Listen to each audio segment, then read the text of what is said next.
Hey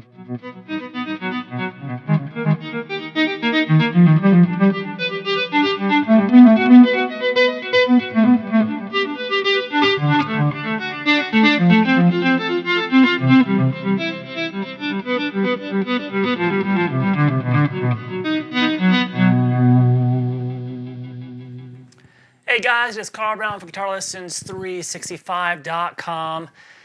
Gonna finish my Eddie marathon today with appropriately Cathedral. So I wanted to save this for the last one. Now, this doesn't mean I'm not going to be teaching Van Halen. I'm going to be teaching a ton of Van Halen in the future, but we are kind of going back to regular programming after this and teaching other artists songs as well. But you'll still see a new Van Halen popping up every few weeks.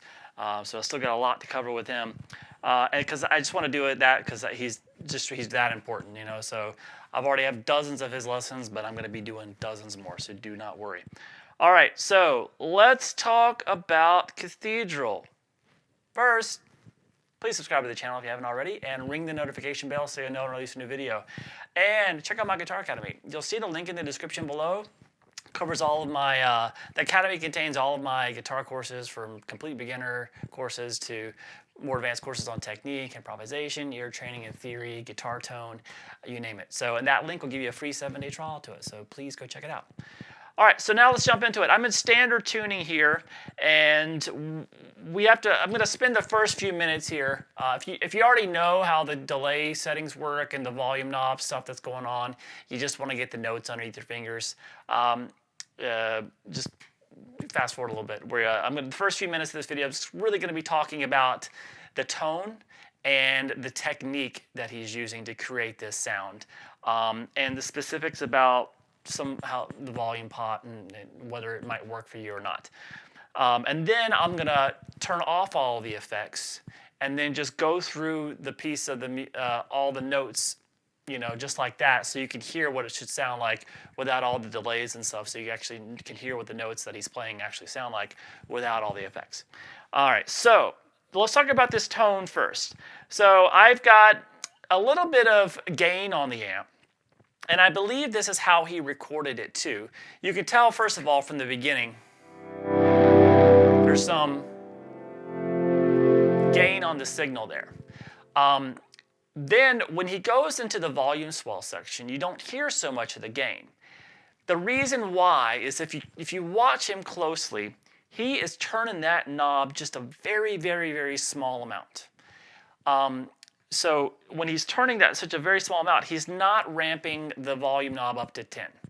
So you're not getting the full, you know, gain signal out of it. He's keeping it more mellow, so he's backing off, and he's not going all the way up to 10. Obviously, he's probably going to like, you know, 7 or so. So it gives it that very kind of hollowy type mellow sound.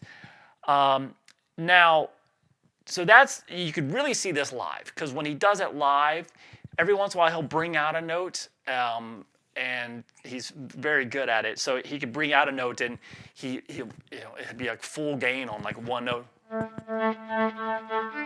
and the other ones will be kind of the more mellow stuff. So you can like kind of mess with it. He messes with the dynamics with it by bringing the volume up a little bit more or less. But for the most part, if you watch him live, he's not turning the knob very far at all. So you're going to have a volume pot that works for that. Now, I believe he's just using, he used a 61 Strat to record this. He wanted a single coil sound. He said he wanted it to have a little bit more quack. And he used just the stock volume knob for it. Now, whether that volume knob had an audio taper or a linear taper, I don't know. Linear taper would be easier to get a nice smooth run up, but most volume knobs, including the one that he used later in life, and the EVH line, they sell their own volume pot that Ed used in his guitars, was an audio taper pot. So what is an audio taper? Well, it basically means the beginning of the volume knob, you're not getting a lot of, next to nothing. Like I have the guitar up to 3 and 4 here, and you still don't hear anything. It's not to where I get around 5 there, 5.5 that you actually hear any of the audio signals. So there is not a lot of going on in the beginning. And then it ramps up really quickly from like 5 to 5.5 to 8. It's got a very quick taper.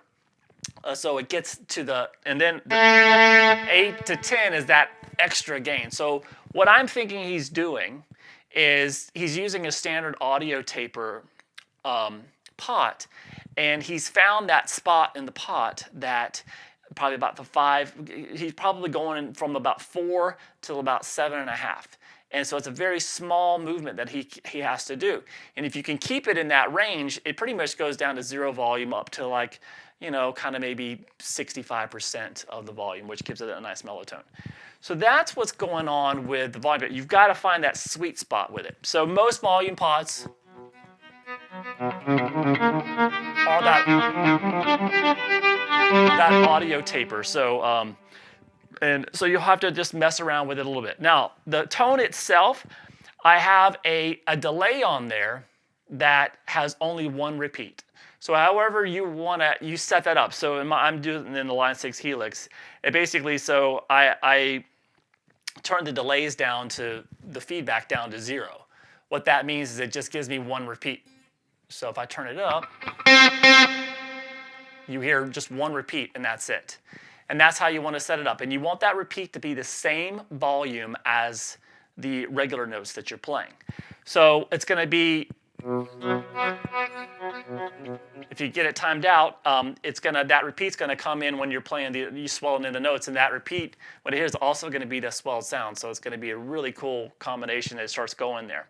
Now the repeat itself that I have set around 370 milliseconds. So we have a little bit of chorus on there too before the delay pedal, kind of a mild chorus effect, and then I have a little bit of a reverb on there too at the very end. But the delay is the most important thing that you want to get. It's like I say, you see how much gain is on this signal. So that is how you get the actual tone. Now the technique that he's using here is he plays a note, and where it's set to 0 or whatever, there's no tone. Like I said, when you can see when I started around like 3.5 or 4, and then he hammers on the note. By the way, so you hammer on the note in the left hand, and then you swell the volume up, and then you bring the volume back down to 0, and then hammer on the next note.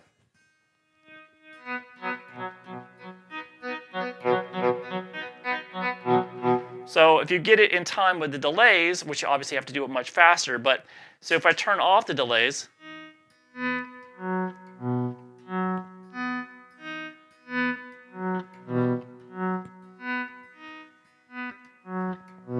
so we're going to have to work on that first. So what we're going to work on the technique there, and then you can add the effects to it, and it'll just time out. You time it with the effect that da da da da da da da da, boom boom boom boom boom boom. That's how fast you go with each note, and you're swelling in each note in the entire piece there after this little intro. So now the technique itself, and then I'll get through the actual notes. I'll cut this. It's a good thing to practice that technique just on one shape, not having to move around the fretboard. And this shape is used throughout the entire piece, pretty much. It's just a major chord shape. So it starts with the B major, and so we're going to start here just to learn the technique. You're going to hammer on the 2nd fret there, the A string, and then swell it in, and then turn the volume down as you come down to hammer on. So you can almost time turning the volume off with the next finger coming down. And then once you have that hammered down, you swell that in. Hammer the next one. So I'm hammering 2 on the A, swell up, and then bring it back down as you hammer, swell up to the 4th fret there on the D, 4th fret on the G, G again, and D again. So we have.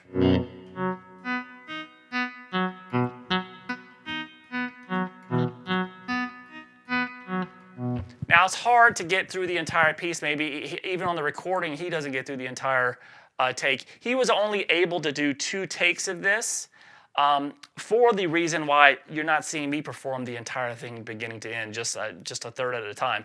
His volume knob locked up. If you don't have a low friction volume knob, you're going to have a hard time getting through this entire piece. Your volume knob actually kind of heats up in there. I forget the name of the process that happens, but it freezes up.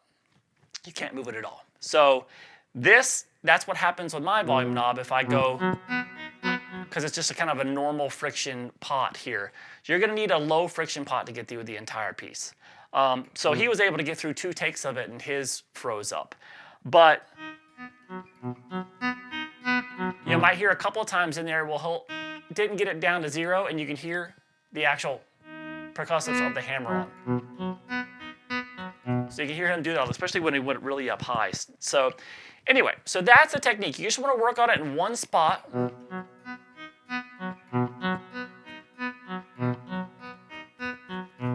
And then when you add I'm sorry, it's also on the neck pickup, by the way. When you switch to the actual kind of the organy type thing, it's on the neck pickup. And then when you add the delays, so it's pretty cool. So anyway, let's now get to actually learning the piece. How about that? And that technique that you practice, and as soon as you get the time to the delays, you'll just time it with what we're learning here. So the very beginning, so we're going to do the rest of the thing without any of the effects, just to kind of just showing you the notes in the left hand. So we start with this series of chords first.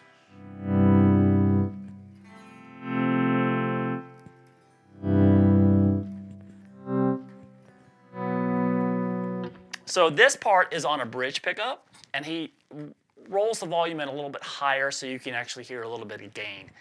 So we're going to start with a C major 7th chord in 2nd inversion. So that basically is this: 3rd fret on the low E, 3rd fret on the A, 2nd fret on the D, and then the other strings all open. So he'll strum that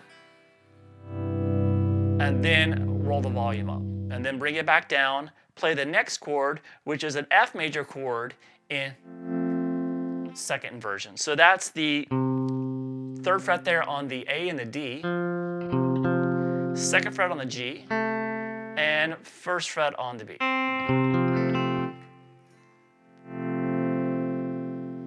And then back to the previous chord. So we just have.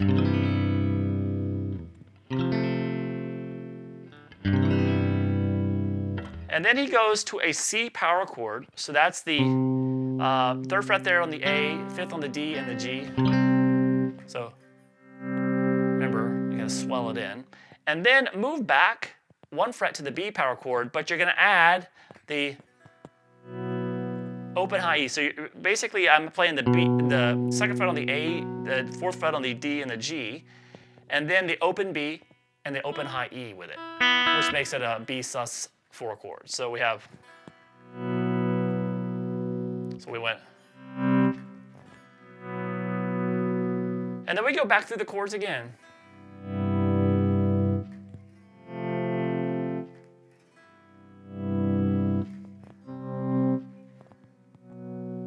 Now this last time, so I went through the exact same chords again, but when I ended with that B, I just did the B power chord. I didn't add, you didn't hear that high E and B string in there. It's just the power chord. And then he switches to the neck pickup, and we finally get to the other part that with all the rapid volume swells. So now this volume knob, besides not being very low friction, it's got a kind of a wider taper. So you'll notice when I'm trying to do my volume swells, I have to go a lot further than Eddie did. So it's not the most workable thing, the easiest thing for me to get these swells exactly like he did it, and it is precise, simply because you have to have the right volume pot to make it really work. Because you're going to have to, if you're having to work 3/4 of the volume pot for every turn, it's not really going to work for the whole song, especially if it's going to freeze up on you. So let's now focus on the actual notes itself. So when we come in here, I'm just going to do the hammer on. So remember, we have to hammer on every note. So I don't have any Gonna do them, gonna learn them without the volume swells and without the effects.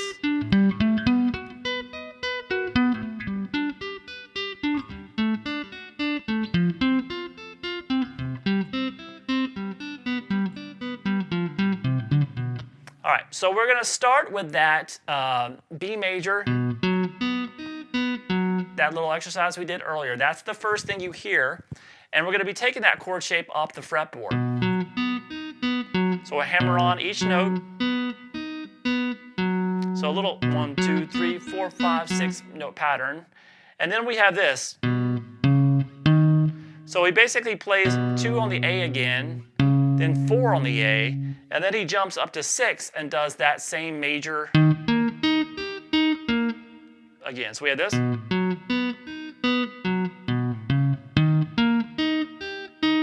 So that's 6th and the 8ths. And then we do the exact same thing again. We play the 6, jump up to 8, and then jump up to 10. And when we get to 10, we do the major arpeggio again. So you can see it's just the same pattern.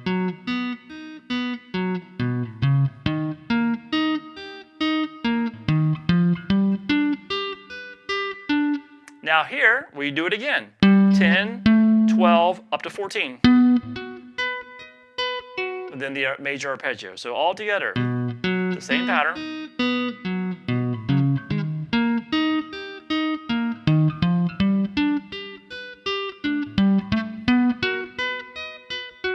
So this really works on your hammer-ons from nowhere. So, now we mix it up a little bit. After we've done this major arpeggio there at the 14th fret, we now go basically reverse that little bass line. So with the 14, 12, 10.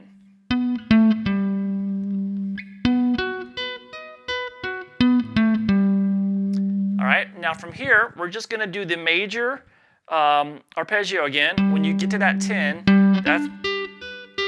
that's basically the beginning of the arpeggio. So that major shape arpeggio again. I'm hammer on the 12th fret on the D, G, and the B, and back down.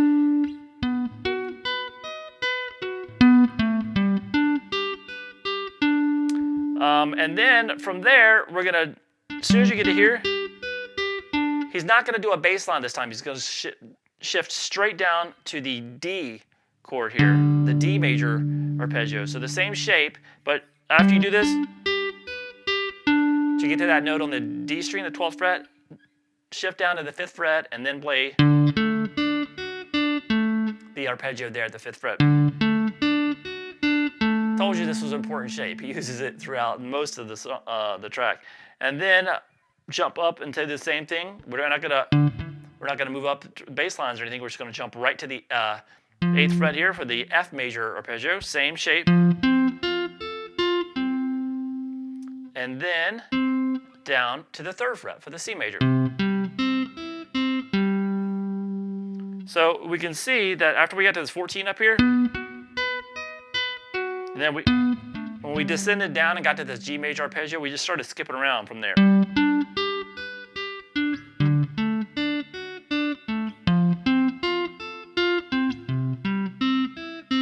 So that's 10th fret, 5, 8, 3.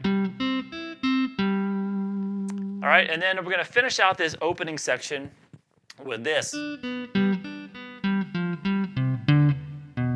And we pretty much start over. So we have this. So this is a little bit different. We're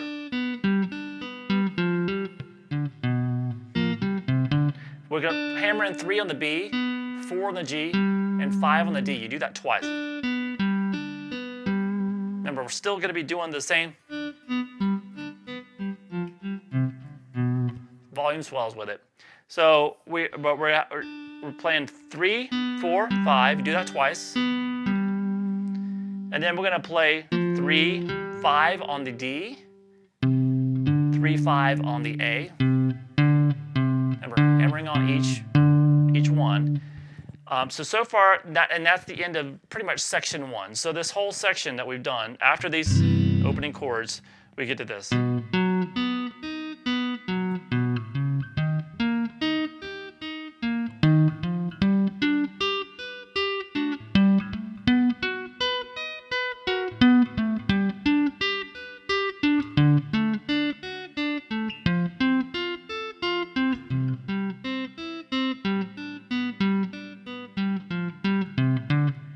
Then we get back here to the second fret, and we have the exact same sequence that we did earlier. Again, we're just moving up, doing a little bass line and moving up to the next position, the major. So we started with this. So that's all the way up to the 14th fret again. All right, so that's the exact same thing we started with. And when we get to this 14th fret now, instead of doing that again, after we do the arpeggio at the 14th fret, the B major, we're going to do this.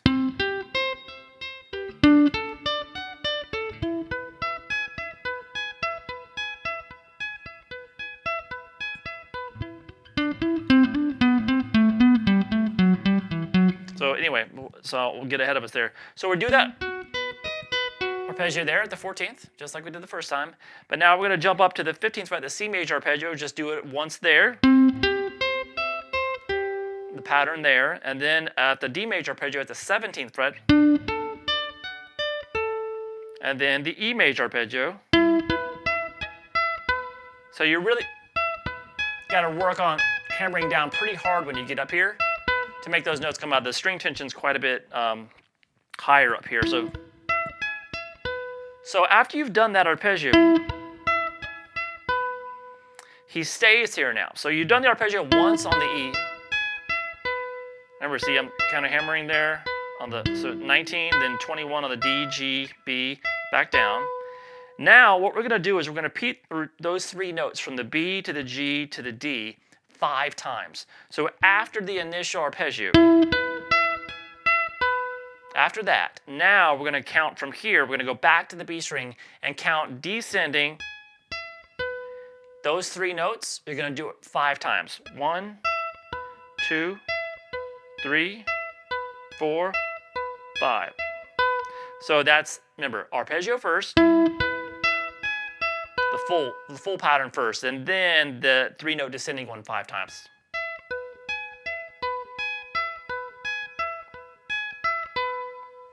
All right, so, obviously, continue doing it with the exact same volume swell technique. And then we have kind of it moves down the scale, down the A string like this.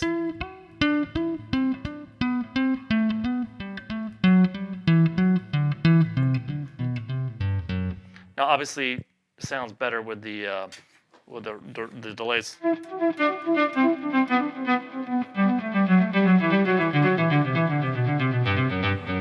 All right, so, but we're just going to take a look at the notes. It's kind of hard to hear what's going on, so it's better to learn the song without the effects. And then after you know the technique and how to play with the delays, it's the exact same technique throughout the entire song. So we just got to get the notes down.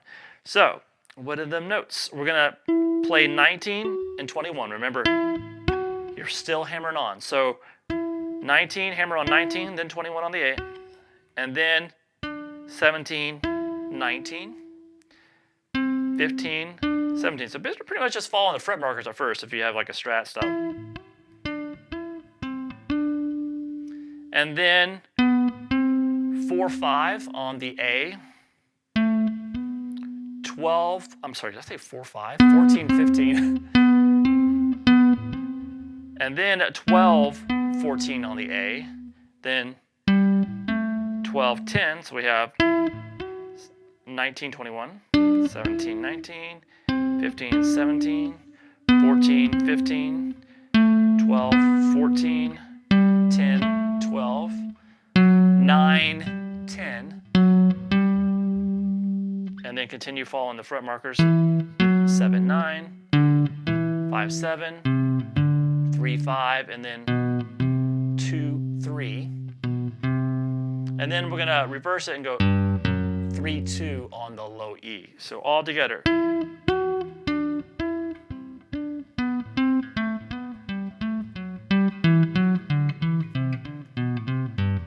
So you can do that, practice that.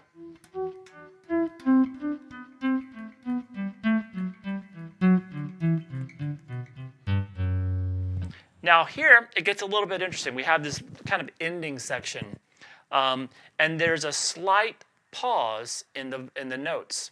So we basically have this ending section So after you get here, after the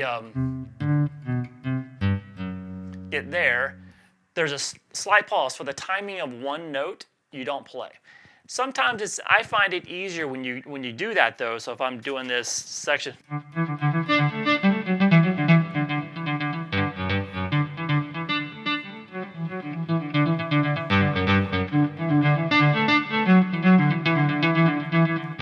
So you can see there when I'm doing that. So after we initially go down the little, when we get down to that 2, there's a pause before. So instead of going, we go, and there's a slight little pause there, and that little pause, you can still do the turn. You might want to keep the turns going so you don't lose the timing of it, but.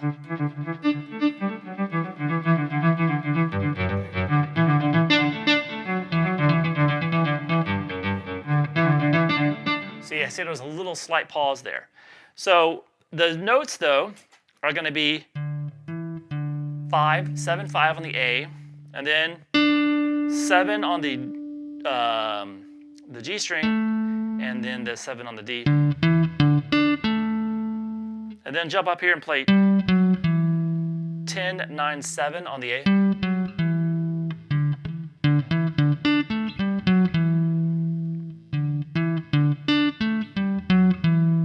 And then we go 5, 7, 5, 7, 5.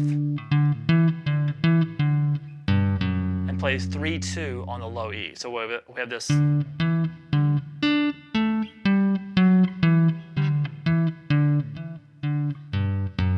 Pause. And repeat.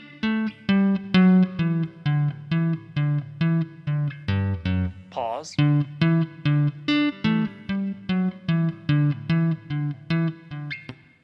Pause.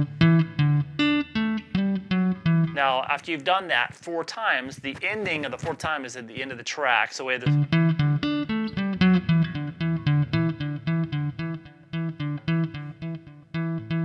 So it just kind of goes back and forth between 5 and 7, like 8 times or something. Something like that. So it's kind of just.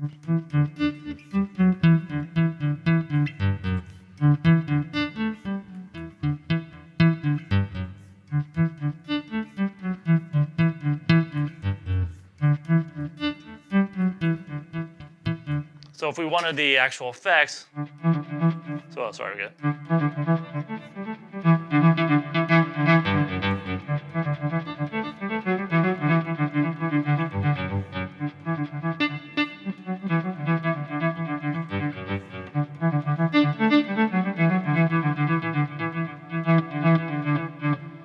All right, so that's it. It's obviously a very tricky thing. You've got to have a few things working for you. You've got to have the right tone going, the right effects.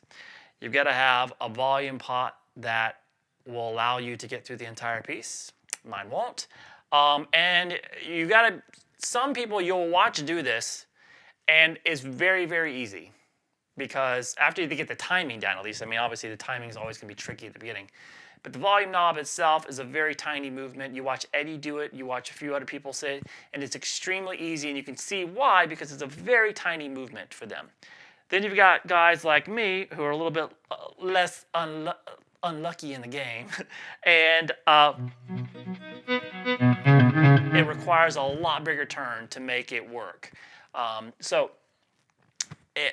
Hopefully you'll get lucky and you'll have a good taper that'll work for this on your volume pot, and it's low friction. You can get through the whole thing without it freezing up on you. So anyway, that is how you play Cathedral. It is a beautiful thing as soon as you get it together. It sounds incredible, and just shows you the genius of Eddie. Just taking some simple arpeggio shapes and just making something really majestic out of them. So I hope you guys enjoyed this kind of marathon of Eddie. We've been doing all Van Halen for weeks now. It's time to get back to regular programming and cover other artists. But like I said, I'm going to be doing a lot of Van Halen. You're going to still see new Van Halen every few weeks. I'll probably cover them more over time more than any other artist, because I just really think Eddie is that important of a player that we need future generations to know how brilliant he was and why all the people that lived were fortunate enough to live in a time when he was alive and to watch him do what he did, and people who weren't fortunate enough to see that, to let them know just how amazing it is. So rest in peace, Eddie. We miss you. I miss you like crazy. I still think about it. It's like the first thing I think about every day is Eddie Van Halen. So ever since he died. So it's just really surreal still. But I hope you guys enjoyed this lesson. Crank that Van Halen, play all these tracks, keep his memory alive. All right, I'll see you guys again soon.